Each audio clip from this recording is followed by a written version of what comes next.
চ্যানেলের পক্ষ থেকে সপ্তম শ্রেণীর ছাত্রছাত্রীদের জানাই অভিনন্দন।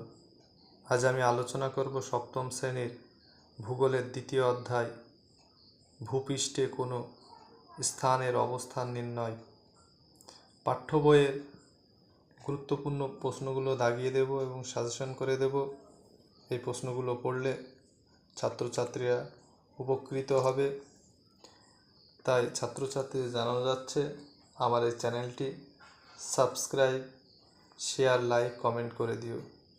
পরবর্তী ভিডিও পাওয়ার জন্য চ্যাপ্টার ওয়াইজ সাজেশন এবং পরীক্ষার আগে টোটাল চ্যাপ্টার সাজেশন পাওয়ার জন্য অবশ্যই সাবস্ক্রাইব করে দেবে। তাহলে এবার শুরু করা যাক। প্রথম প্রশ্ন, নিরক্ষরেখা বা বিষুবরেখা বা 0 ডিগ্রি অক্ষরেখা, মূল মধ্যরেখা বা 0 ডিগ্রি দ্রাঘিমা রেখা, এটা জানতে হবে। পেজ নাম্বার 21-এ গুরুত্বপূর্ণ প্রশ্ন রয়েছে দুটি। অক্ষরেখা কাকে বলে? নিরক্ষরেখার সমান্তরালে পূর্ব পশ্চিমে বিস্তৃত কল্পিত রেখাগুলো হলো অক্ষরেখা। নেক্সট প্রশ্ন, ভেরি ভেরি ইম্পর্টেন্ট। পৃথিবীর উত্তর মেরু থেকে দক্ষিণ মেরু পর্যন্ত উত্তর দক্ষিণে বিস্তৃত কল্পিত রেখাগুলো হলো দ্রাঘিমা রেখা। অক্ষরেখা ও দ্রাঘিমা রেখার মধ্যে দুটি প্রশ্নের মধ্যে একটি প্রশ্ন আসে, তাই দুটি প্রশ্ন গুরুত্ব দিয়ে পড়তে হবে ছাত্রছাত্রীদের। পরের প্রশ্ন, অক্ষরেখার বৈশিষ্ট্য। অক্ষরেখার বৈশিষ্ট্যটা পড়তে হবে। অক্ষরেখা পরস্পর সমান্তরাল। অক্ষরেখাগুলো পূর্ণবৃত্ত। অক্ষরেখা ডিগ্রিতে পরিমাপ করা হয়। অক্ষরেখার পরিধি ক্রমশ মেরুর দিকে কমে যায়। অক্ষরেখার মান মেরুর দিকে বেড়ে যায়। অক্ষরেখার মধ্যে নিরক্ষরেখা সবচেয়ে গুরুত্বপূর্ণ। নিরক্ষরেখার মানটা শর্ট প্রশ্নে আসে 0 ডিগ্রি। 90 ডিগ্রি উত্তর এবং 90 ডিগ্রি দক্ষিণ হলো যথাক্রমে উত্তর মেরু, দক্ষিণ এবং দক্ষিণ মেরু বিন্দু। পরের পেজে আসা যায়।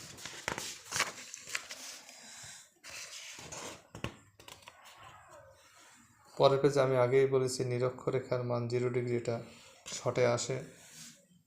Page number 22। পরের পেজ নাম্বার 24। দ্রাঘিমা রেখার পরিচয় বা বৈশিষ্ট্য। দ্রাঘিমা রেখা পরস্পর সমান্তরাল নয়। দ্রাঘিমা রেখাগুলো অর্ধবৃত্ত। দুটি দ্রাঘিমা রেখার মধ্যে দূরত্ব নিরক্ষরেখার কাছে সবচেয়ে বেশি। নিরক্ষরেখার থেকে মেরুর দিকে ক্রমশ দূরত্ব কমে যায়।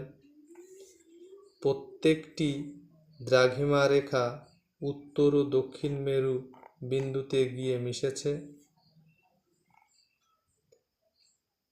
180 ডিগ্রি পূর্ব এবং 180 ডিগ্রি পশ্চিম যেহেতু একটাই দ্রাঘিমা রেখা, তাই তার পূর্ব ও পশ্চিম উল্লেখ করতে হয় না।